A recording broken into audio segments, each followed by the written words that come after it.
বেকারত্বের যন্ত্রণা বুঝো, ভাতের থালা হাতে নিয়ে কোন সময় কাঁদছ, যারা কাঁদছে অগজায় দিকে বেজে এই মুহূর্তটা কিরকম। একটা ছেলের কাছে তার দুনিয়া হইলাম তার বাপ মা, সেই বাপ মা যখন তার সাথে খারাপ ব্যবহার করে যে সারাদিন কি করলি, একটা টাকা আনস না, আর কতদিন এমনি পয়সা পয়সা খাবি, এই কথাটি শুই না যে ছেলে ভাতের থালান হাতে দিয়ে কান্না করছে, ওরে যায় দিকে বেজে এই মুহূর্তটা কিরকম বা কষ্টটা কিরকম। এই প্রেম ভালোবাসার কষ্ট সবকিছু ফেল এই কষ্টের কাছে। কারণ হলে যখন তোমার মা 10 মাস 10 দিন তোমার যখন পেটে ধরছে, এই মা তোমার পাইলা পয়সা বড় করছে, এই মা যখন তোমার কইবো যে কি কামাই করলি বা আমাগুলো কি করা পারছ, কি দিয়া পারলি, তখন তুমি বুঝছো যে ভিতরে কিরকম লাগে।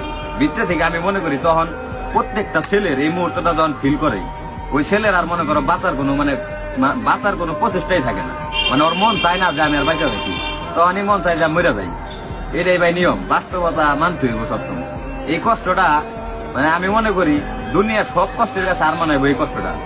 বাপ মা মনে করো এমন একটা জিনিস, না কিছু কম যায় না শোন যায়। মায়ের পায়ের নিচে সন্তানের বেশ, মায়ের কি করবো।